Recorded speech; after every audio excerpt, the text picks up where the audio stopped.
สบายดีสวัสดีพ่อแม่พี่น้อง FC ที่หักแพงเบิดสุขุสู่คนเด้อพี่น้องเอ็นบดสมองสมบอนเนาะพบพ่อกับช่อง YouTube บาลาว่าเพื่อนคือเก่าคือเดิมวันนี้ก็พี่น้องเนาะสำหรับคลิปนี้ก็สิเนี่ยไรเขาเรียกว่าเปิดรับบริจาคสมทบทุนเด้อพี่น้องเนาะสร้างเพื่อนให้ทางน้องเติ้ลกับผัวเพิ่นเนาะตามกำลังศรัทธาเด้อพี่น้องเด้อผู้ละ5 ละ 10เนาะก็ผู้ใดที่ว่าพอมีกำลังเนาะอยากช่วยเหลือก็สามารถติดต่อทางFacebook หรือว่า LINE ทางข้อมูลส่วนตัวหรือว่าคอมเมนต์มากระไดเด้อพี่น้องเนาะทางช่องบ่าวลาวพาเพิ่นเนาะยินดีที่จะเป็นสะพานบุญให้พี่น้องเนาะเพราะว่าตอนนี้ท้องน้องเพิ่นก็ใหญ่ขึ้นนับมื้อเนาะท้องใหญ่ท้องแก่ขึ้นนับมื้อถ้าเกิดว่าได้ลูกคลอดลูกแล้วสิไปอยู่จังใดสิเป็นจังใดนะเนาะมื้อนี้ก็พาสั่งสบายดีสั่งเบิ่งแล้วบ่เนื้อที่เบิ่งแล้วคืออยู่บ่สิปลูกได้อยู่บ่แน่นี่ได้สิเบิดบ่6 ต้น26 ต้นโอ้ย15ว่าไปปลูกไปทางใด15 ต้นแม่นแล้วสิเอาต้นละซอกต้นละแขนซอกนั่นนี่ดินไปฮอดผู้บ่ฮอดก็บ่สิได้มั่งซะบ่อันสวนนี่ตัวนี้นะเอาแบบนี้เขามันยังไม่ปลูกข้างในได้ก็ไปคุยกับพ่อบ่มีปัญหาบ่มันสิบ่อยู่นอกบ่เพราะว่าดินเขาอยู่หั่นหลักโฉนดพูนดินได้หลักนั่นหลักโฉนดอยู่หั่นมันเกี่ยวไปในสายดินนี่เกี่ยวไปหั่นเนาะเลาะมาหั่นเนาะ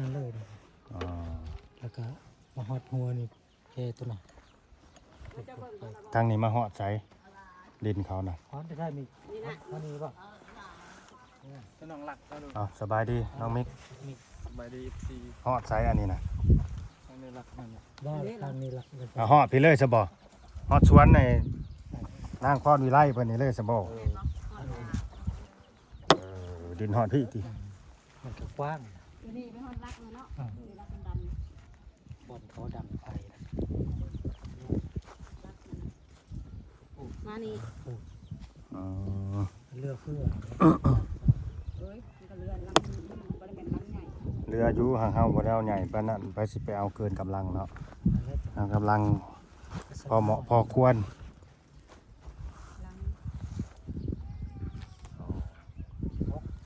แม่น26 ต้น26 ต้นพอ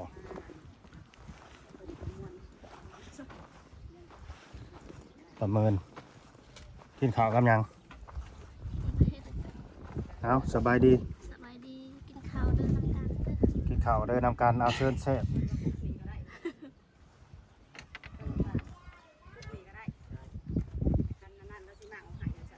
จ่ายมากอีกอย่าง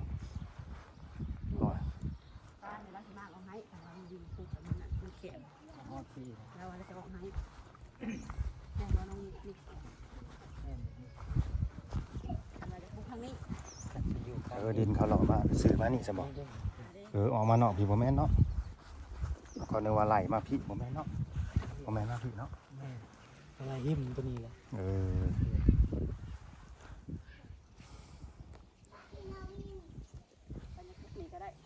มาเบิ่งทำเลสถานที่คือหมางอันสวนออกตรงนี้มานี้เขาว่าตัวนี้มันสิได้ออกเนาะมากออกนี่ห้องหนึ่งรอมากเขาไปคุยกับเราเรียบร้อยตัวนี้สิได้มากออกห้องหนึ่งเราอยู่บ่อยู่แต่ว่าดินนี่เป็นดินพอเนาะมันมีปัญหาเล่าเขาเจ้าเองบ่หรือเล่าไปนะเราคนอื่นเขามันนอกดินเขาดินเขาทางนี้ฮอดไซนี่อ้าวต้นน้ำโบแมนซะบ่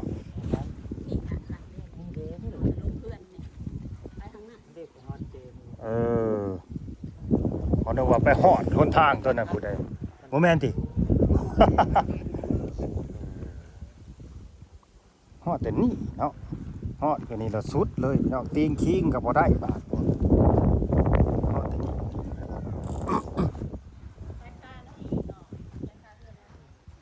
เออ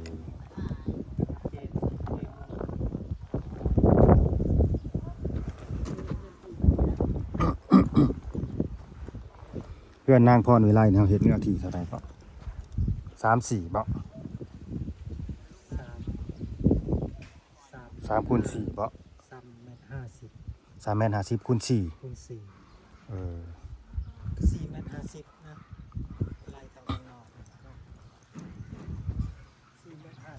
4.50 อันนี้อิงตามกำลังเด้อพี่น้องเด้อก็ฟังไปนำกันเนาะ ต้อง 4.50 ทานสั่งเฮ็ด 4.50 คูณ4 450คูณ4 แม่4คูณ4 แม่นเลยได้ยิน 4 คูณ 4 คูณ 4.50แม่น4 คูณ 4.50อันนี้เอา3 คูณ 4 เอา3คูณ4ได้บ่เนาะ3 คูณ 4 มันสิบ่เอาเนาะนี่บ่ คัด4 คูณ 4แม่นฮะมันก็ซ้ำกันนั่นแล้วแหละนี่ ทำกัน ซ้ำกันน่ะนางพรวิไลแล้วแหละคัน4 คูณ 4 50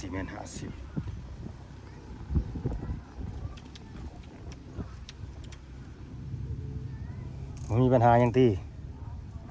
จะคุยเบิดอยู่บ่เว้ารายละเอียดเบิดอยู่ ถ้าก็อื่นลงมาก็ สร้างหรือว่าต้องให้ข่อยไปเว้าบ่ จะว่า เนาะ ว่าแล้วครับ เจ้าคือถามข้อมูลมาเรื่องน่ะข่อยต้องไปเว้าเนาะมันต้องไปเว้านะฮะแม่น ถ้าก็เว้าง่าย ๆอืม อื่นแล้วบอก ผัวหรือเมียผัวหรือเมียผัวหรือเมียเว้าง่ายเออ เจ้าต้องว่า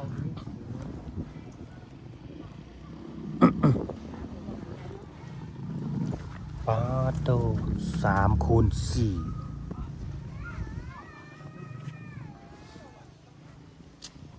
กว้าง3ยาว4มันสิบ่แคบมันสิบ่อดเจาะอยู่บ่เนาะ เรียนบ่สร้างน้อยก็เรียนบ่แต่งหลังเก่าบ่จำได้ ใหญ่กว่าแล้วบอก ใหญ่กว่าบ่ นี่เลยกงว่า4กับ3.50 อันนี้มันก็กวางตัวได้แต่ว่าน้อยลงเด้ 3คูณ3คูณ4 เอาแน่นี่ซะ3.50 คูณ 4เด้อเอาให้แหละ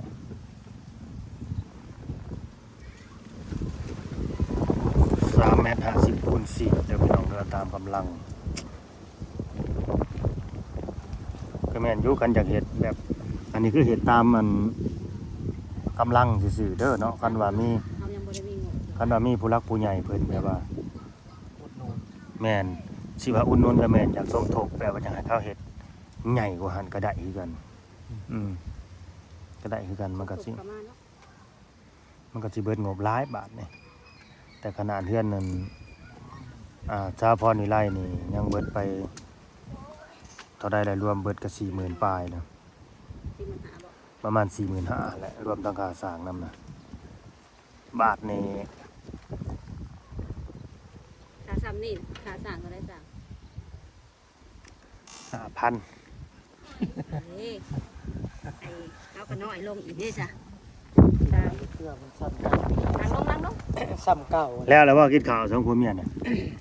แล้วลงมาไปเด้อ ซ้ำเก่าเลย จำเก่าได้ได้ 3.50 คูณ 4ไผสิว่าได้ก็ว่าเด้อ FC เด้อเฮา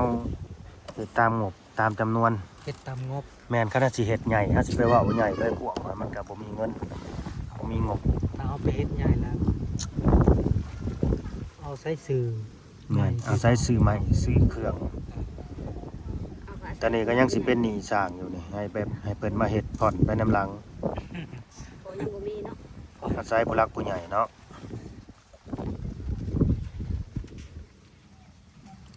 เพราะให้เขาได้อยู่บัดเขาได้ลูกได้เต้านี่ ชมทบ พอได้มีชีวิตที่ดีขึ้น แม่น มีบนเรือปืนอยู่ไฟเนี่ยอันนี้จะเกิดได้ลูกมันไปอยู่ทางไหนอยู่ตูบอันนี้บ่อยู่ กันว่ายามนี่พออยู่ได้ ยามผ่อนเด้ มันสิอยู่ได้บ่อยู่กันเลย อยู่กับเพิ่น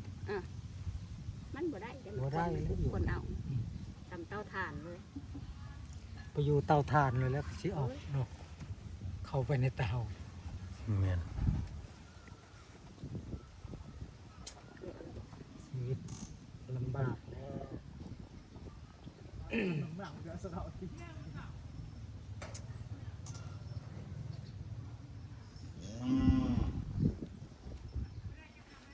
ได้กินอีหยังมาวะกินอีหยังเน่าๆมาเอาง่ามาคามนี่เฮ็ดยังไงอันนี้ โอ้ย ได้เนาะ กายกตัวนี้ออกแล้วกาหานลง อืม มันสิไปยากจัง แม่นได้กันสิปลูกอยู่นี่ต้องเอาออกได้ง่ามาคามตัวนี้ ออก ต้องได้หานลงเด้นี่ ตัก ซองงา ลง ซ้ เลย ำซองงาเนี่ยออก เนาะ แม่น งาทั้งหมด ห้ามตัวนี้ออกแล้วกาหานลง ไปทางเดียวกัน แมันสิไปป่าบ่ อายา เมียไปใส่น้องมิกเมียไปใส่ปูย่างไว้ผู้ไปเหนียวปาดเด้อขนาดบ่อนเหนียวกลางเว้นนี่ก็ยัง ล้อหาหนังนี่ตีนก็สิใส่เดียวนี่ ตามสบายแล้ว เอาอยู่เต็มมันจังเลย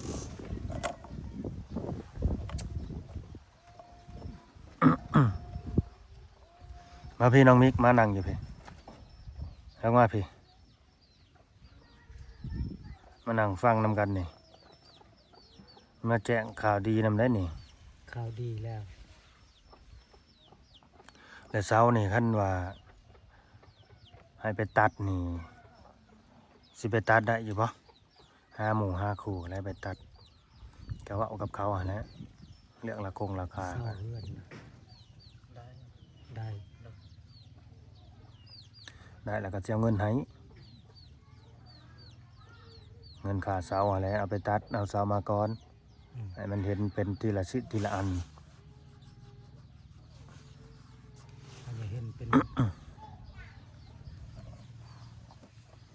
เสา4 ต้น 6 ต้น ทด6เสา6ต้น อืมเอาพอดีงามโลด เจ้าสิว่าเอาจังแมตเสาน่ะสร้าง กัดซ้ำนี่ร้อยสูงก็4 เมตร แม่น เอา4 เมตรแล้วบ่ต้องเอาสูงหลายเอา4 เมตรเศร้าโลดเพื่อว่า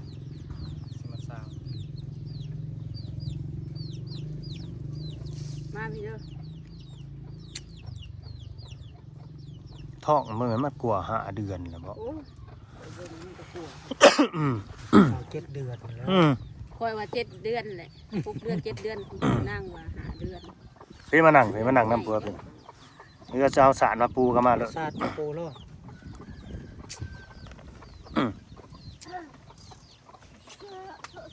คือว่าโชคเป็นใหญ่ว่าซั่น อืมแต่ว่าสิบ่จั ถ้าก ชาวบ้านเฮาเนี่ยหัว3 เดือน 4 เดือนยังบ่เห็นเลยใส่คุกไว้แล้วก็ได้เสือตัวนี้ สำหรับ7 เดือนแล้ว เจ้าก็ยังบอกคือกัน ซาคอยเคยเห็นความดี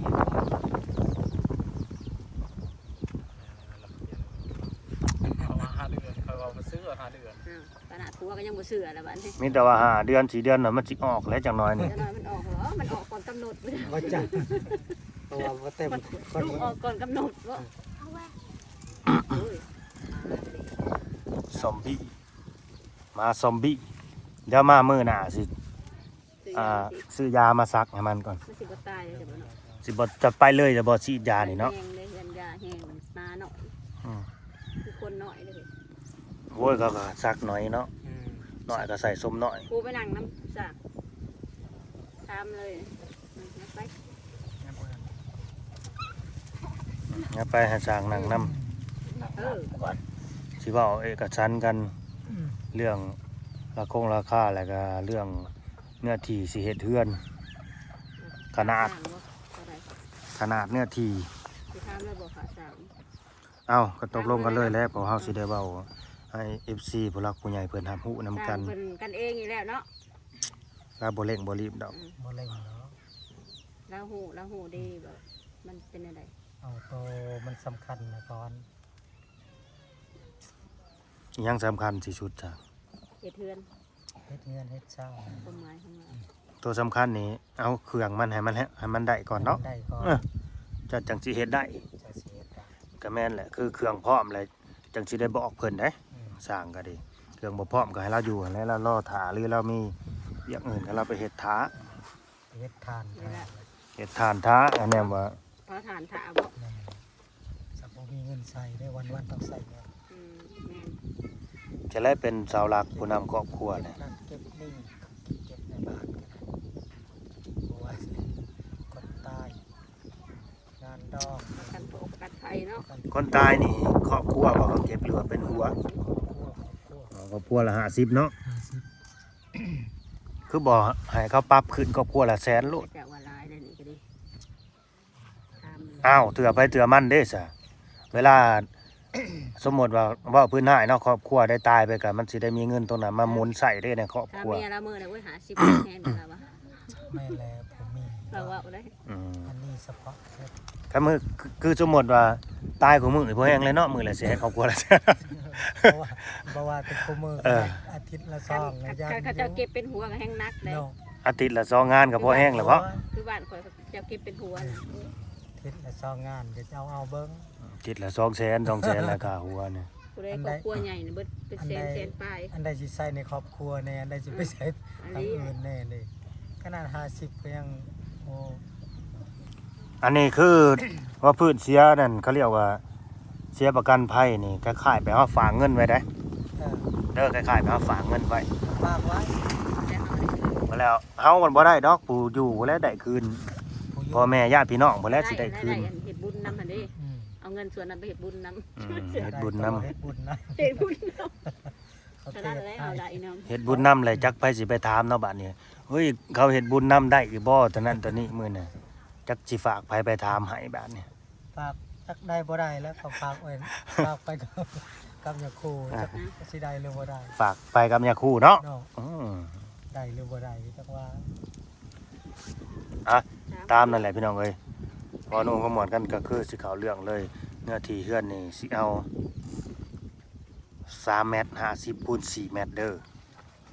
อันนี้คือเว้าออกสื่อเลยคือสิตกลงกันเลย เพราะว่ามันจังสิบ่ผิดพลาดอีกหั้นนะผิดพลาดในใด ที่จะมาเต้นบ่ ผิดพลาดคือแบบเจ้าสิจดรายการให้หั้นนะก็สิได้สั่งอุปกรณ์สั่งใหม่มาแบบนี้มันจังบ่ผิดพลาดอีกและเฮือนสิเฮ็ดทรงใดวาดใด เจ้า ค่อยว่า มีระบบแบบนะ ปกติเอาโมเดิร์นคือเที่ยงหน้ามันสิ เขาว่ายันไม่ได้ลง บางคนเพราะว่าย่านลมย่านหยัง แบบนี้ มันสิไปบ่ มันไปนะมันไปอยู่มันยากเฮ็ดมันพื้นที่มันแคบอ้อ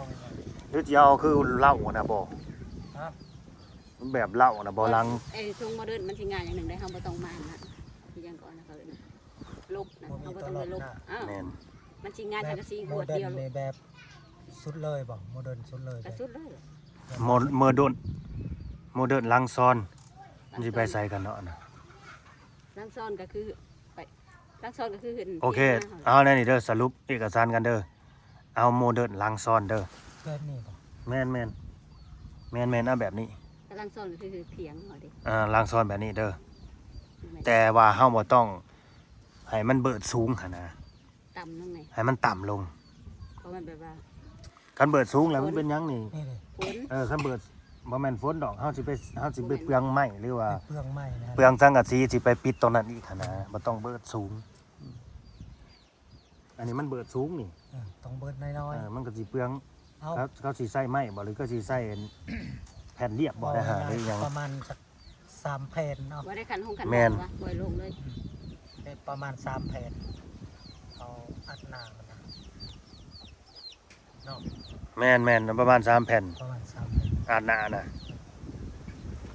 3แผ่นพอดีงามคัน2แผ่นมันสิต่ำโพดเนาะมันสิบ่คือมันสิเฮ็ดตุ่มมูกอยู่3แผ่น 3แผ่น ทรงโมเดิร์นพี่น้องเอ้ยเสา6ต้น กะกะเนื้อที่เอาแล้วว่ามันสิออกมาแบบใดขนาดมันก็ ตามขนาดมันนะ แม่น ต้องไปวัดในไม้แล้วก็ แม่น เบิ่งขนาดมันสิข้างละเท่าใดจังว่ากัน3 5 แต่ว่าเรื่องเงินไม่นะพวกอุปกรณ์นะบ่มีเด้อที่ว่าไม่เส้น3.50 เมตรนี่บ่มีแต่4ขึ้นเมื่อเลย สี่ก็สี่เลย แม่น บ่มีเครื่อง บ่มีแต่4แล้วก็5ขึ้นไปนั่นน่ะ อืม ตัว3 เมตรนี่ก็คือว่าบ่มีนะ บ่มีบ่ บ่มีนะ ไม่ใช่ในห้างนะ แม่น บ่มี3 เมตร บ่มีได้ อืม ตามที่ค่อยเคยไปสั่งเขานะบ่มีเขาว่า มีแต่สี่ 4เลย แล้วก็ห้า 4แล้วก็5 แล้วก็หก 6 เจ็ดเลย 7ขึ้นไปแบบนั้น มันมาอยู่ใกล้ ขนาด ให้ไปซื้ออันใหม่ในเฮือ ซื้อนขนาดอันนั้นแหละขนาดสี่เลย แม่นขนาดเป็น เอามาตัดเอา เป็นปูเป็นแนมก็4 เมตรมีแต่4 เมตรขึ้นเมืองนั่นนะพี่น้องไว้ประมาณนั้นเนาะแล้วก็เรื่องแบบว่าเครื่องเฮือนหรือว่าอุปกรณ์พวกใหม่พวกหยังก็ยังบ่นั่นฮู้ดอกเนาะอันนี้สิเป็นหน้าที่ของสร้างเพิ่นให้เพิ่นไล่ให้เพิ่นคิดไล่ออกมาให้บ่าวลาวอีกเทื่อหนึงแล้วบ่าวลาวก็สิแจ้ง FC ไปว่า ตอนนี้ รายการไม่ จำนวน แล้วก็ เท่านั้น ซองกับสีต้องใส่จำนวนเท่านี้ แล้วก็สิเอารายการใหม่นี่ไปให้ห้านเขาบาทนี่เขาคิดเงินออกมาจะสิแจ้งราคาไปประมาณนี้สังกะสีจักแผ่นไม้ บ่เบิ่นหลายไปเลยเนาะสังกะสี ไม้จักเส้น มันลังบ่ได้ไง สับเก่า แป้นปูถอใด จะเป็นจังเขา สังกะสีตกอยู่ข้างละข้างละเก่าแปด ข้างละเก้า มัน5 เมตรอยู่แล้วนะใหม่เลยนะ ข้างละเก้าจะสั่งมาเผื่อ10หรือข้างละ10 เรือไว้ลูก หักเรือบ่ เรือไว้ หัวบันไดนี่สิเอาแบบใดหัวบันไดนี่ เอาแบบของนางแดงบอหรือจะแบบนางพรวิไลบอเนี่ยได้ดีเนาะบันไดเนี่ย แต่อันอะไรก็ได้เอาแบบอันของนางแด เอา ง แบบนี้ก็ได้แบบนั้นก็ได้ บอว่าเรื่องพวกกันไดนี่ มันก็ต้องได้เว่ากันเลยได้ตกลงกันเลยว่าเอาแบบนั้นแบบนี้แต่ประเภททรงโมเดิร์นนี่ ต้องคันใดแบบเพื่อนนางแดง สีแอมบอขันห้องบอถ้าไปขันห้องมันสี แฉบแฉบ หรือสิว่าแอมเบิดเลยบออันนี้คือมันสิเป็นยังไงเนาะก็ไปขันห้องมันสิบ่แคบบ่ แคบนั่นแหละพื้นที่มันแคบ หรือสิขันเอาห้องนอนห้องหนึงบ่ภายในเนื้อที่นะ ขันออกมาสิแบบนั้นออกมาในนั้น อ่า พวกมันยังหน่อย ขันเอาห้องนอนเนี่ยเขาห้องหนึงจ้ะแนวนี้ เพราะมันเป็นส่วนโต อืม ขันน้ำหอม คือว่าแอมหมดเลยคือว่าแอมห้องเลยเลยก็ต้องคันห้องให้มันโล่งข้างในมันพื้นที่มันแคบ ทรงโมเดิร์นนะบ่แอมได้บ่แอมหอบเลยได้บ่มันสิงามอยู่บ่จ้ะบ่ มันสิได้งาม แอมครึ่งนึง ก็นั่นแหละแอมก็คือแบบห้องนึงหั่นแหละแต่ก็ปล่อยลูกเฮ็ดเป็นระเบียงนั่นน่ะดิบ่แม่นบ่ ข้างหน้ามันก็ แอ สิ มคือเรือนคือเสียงเท่านั้นแต่ก็ปล่อยลูก อืม ข้างนอกมีประตูเด้ แม่เนี่ยเขามีบ่อนหนักบ่ให้มีคาร์บอนหนังบ่อนหยังแหน่ มี อ่า เสา เขามีบ่อนหนัง ลักษณะนี้ข้างหน้าห้องหนึ่งเนี่ยอัดเลยข้างนี้ลงเลย แม่น เอาแบบนี้ แต่เขามีบ่อนหนังเด้ ระเบียงเนาะ เห็นระเบียงข้างนอก จะน้อยเขาไปอยู่ข้างในเบิดบัดฮอด โอ้ยโมเดิร์น อึดอัด เฮ็ดเอาห้องแบบคือเตียงเฮา เห็นห้องแบบนั้นว่าห้อง อืม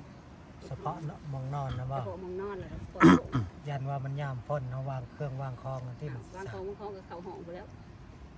เปลือกของ ของบ่หลายหาได้เนาะเอาไปยัดกับห้องไว้โลด อ๋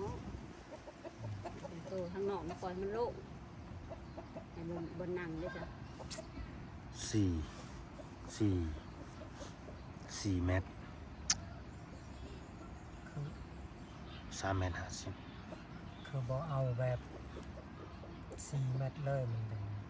โดยบ่ต้องตัดเลยใหม่ปล่อยลงเลยตรงน้ำ2 เมตรนะแอม2 เมตรนะลงเลย 50อันนั้นน่ะบ่ อืม 2 เมตรนะแอม อืม ตัวเมตร2 เมตรนี่ก็ปล่อยยาว แม่นลงเลยใส่ระเบียงเอาตัวนั้นมันสิดีกว่า มันสิเป็นแนวใดบัดนี้ขนาดมันสิเป็น4x4บ่บัดนี้น่ะ 4 คูณ 4ซื้อใหม่4 คูณ 4 เมตรนะเด็กสิไปตัดทิ่มให้เพียงเนาะ ไม่ละซื้อสีก็เลยไปตัดตรงไหนไม่สั่งเอามันตัวดีเลย 4x4 ไม่เป็นพาในไหนสิเปลืองบ่ได้มั้งเอาบ่ได้แอมได้ บ่ได้เปลืองมาได้ 4x4 ก็ได้เนาะ อืม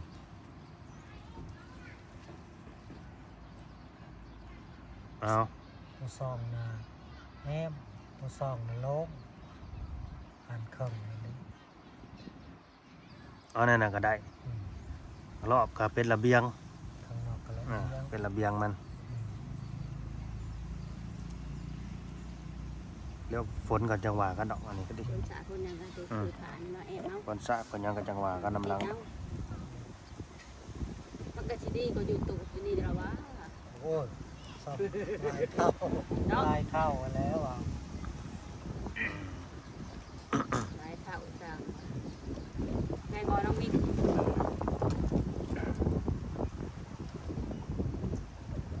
4x4บ่ได้มีปลายมันบ่ ก็ เอาพอดีเป๊ะๆเลยบ่ เป๊ะเลยบ่ได้ตัดใหม่ถ้า3 เมตร 5เขาก็ได้ตัดไหมใน4 คูณ 4เวลาปูก็ปูสุดเลยยาวบ่ได้ตัดสักพอดีกระเทินนี่ตัดซ้ำนี่ เอาเนี่ยก็ได้ ตัดซ้ำนี่ได้กัน3 เมตร เอานั่นละ4x4ก็ได้4x4บ่ได้ต่อไม้ต่อแป้นบ่ บ่ได้ต่อสักอย่าง แป้นมันจังแมท 4 เมตร อันนี้ก็พอดีเลยแหละ เออ แป้นก็พอดีอันนั้น พอดี ก็พอ ครั ดี บ พอดีบ่แบบว่าบ่เปลืองใหม่เลย แบบบ่ได้ตัด เสียเฮาบ่ได้ตัดผิด อืม ราคาได้บ้านนี่ เอาแบบพอดีเลยจ้ะจะว่าจะว่าลายแล้วก็จะว่านั่น บ่นะ ทางซอยเด้ทางซอยเขานำเขาก็บ่มี จ้างกับผู้ซอย บ้านเจ้าของให้เนาะ อืม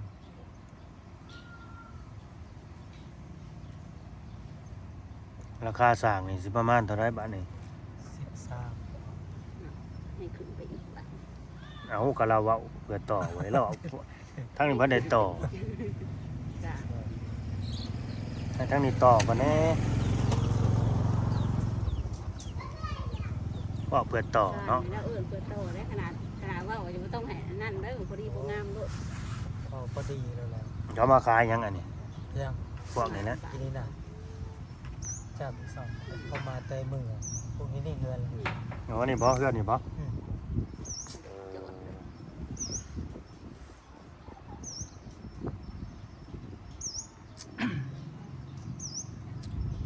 มันใหญ่กว่าลังนี้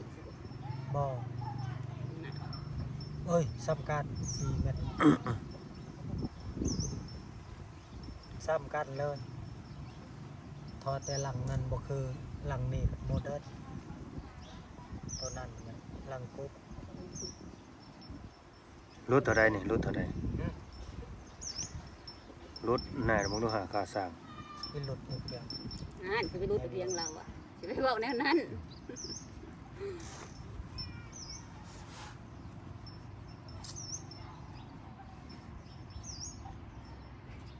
มื้อหนึงก็บ่ได้บ่ต่างหากันอันนี้ต่างขอกันก็หาเวียกให้เจ้าเฮ็ดแล้วก็ขอแล้วเจ้าก็ซอยเขาอีกแบบนี้ แล้วพวกไม้ตอกขอกตานี่เดอะกบเบอร์เดอร์ อืม ไม้นี่เดอะกบเบิดเสานี่ยังบ่ฮู้ว่าสิได้เทปูนบ่นี่เอานี่เนี่ยสิเอาหินเอาทรายในนี่แหละมาให้เทโลดนี่กองใกล้ๆนี่ จับเนี่ยใส่แล้ว เขาบ่ได้ใส่แล้วก็ ก็บ่ได้ใส่แล้วหินเอาทรายในนี่โลด เท่เท่ นักผู้ใหญ่นี่คือบ่ว่าเด้อ อืม บ่ เพราะว่าครับมันสิไปเบิดเลยได้ฮะ ไปกันย่างอยู่นั่นแล้ว เตือนไปเบิดเลยหักไป พอได้อยู่เนาะเตะเสา ได้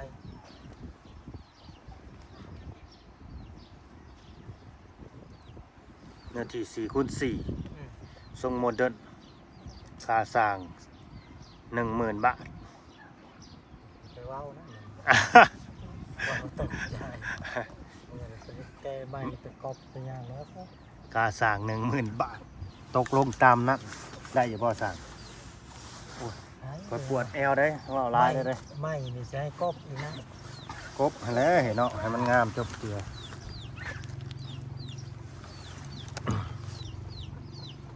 หรือสิเอา11,000เนาะเอาบ่อนต่างหากัน ได้บ่ บ่ได้แอมหลายเด้ อืม บ่ได้แอมหลาย บ่ได้แอบหลายได้ พอแต่แอมแต่ห้องเดียวซื่ออันนี้เจ้าแอมไปเบิดเลยอ้าว อันคือเก้าแล้ว บ่ สิใหญ่จะปก บ่ให้เว้าแนมเนาะแอมหลายดอก แล้วก็นั้นได้จังโตแล้วนั่น มีแต่คอ อืม ต่อ ต่อน้ำ เงินบริจาคจากผู้หลักผู้ใหญ่เพื่อสิได้เนาะปองเอี่ยมก็ แล้วก็ โอ้ย ปงหนึง ห้องเดียวกับปองเดียวเท่านั้นเลยเฮ้ยสิเป็นใจยังหลายแท้ เดียว ปองคู่ปองเอี่ยมปองเดียวทั้งหัวเลยคู่แค่นั้นจบแล้วก็ประตูทางเข้า ประตูทางเข้า โอ้ยมันห้องน้อยนะ เอาปองเดียวเลย อืม แล้วก็ปงเดียว บ่สองโลดมันจัง สอง มัน จังโลด มันโลมันจังหุ่งมันแจ้งไหมให้มันสว่างเลย บ้านครูแม่นบ่ บ้านคู่ เอิ้นบ้านครู ใส่ข้างหรือใส่ข้างหัว ทั้งหัว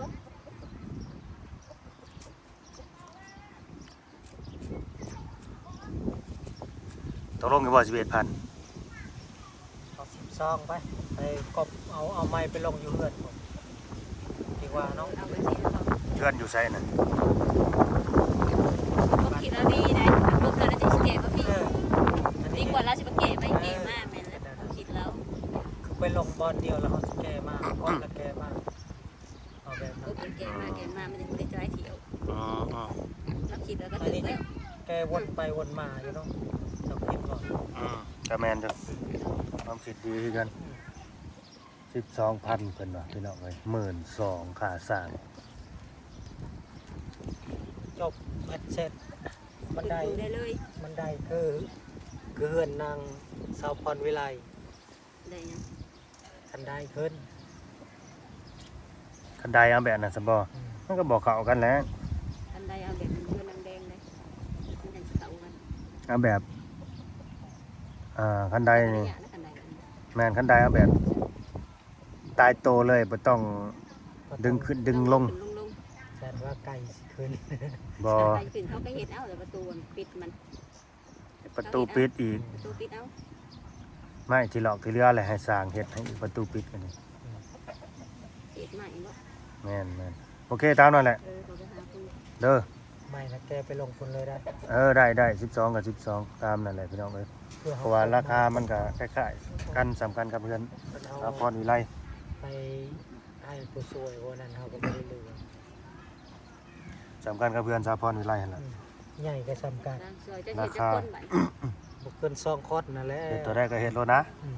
สุดแล้วแต่เจ้าดอก ซื้อ เฮ็ดหลายคนมันก็ ๆบ่เหลือดอก บ่เหลือ มีแต่รอว่าคอยบ่พร้อมมื้อใดแหละคอยก็สิเอาใหม่ไปลง อืม เนาะ อืม มีแต่หน้าที่ของเจ้าต่อไปคือคิดหลายรายการใหม่แค่นั้นแหละใส่จักโตจักเช่นประมาณนั้น เราต้องใช้เวลามันบอกคิดค่าใหม่ จังน้อยก็ได้ เอาสบายดีตามนั่นแหละ ร้านค้าสบายดี ไปบ้านนี่ อ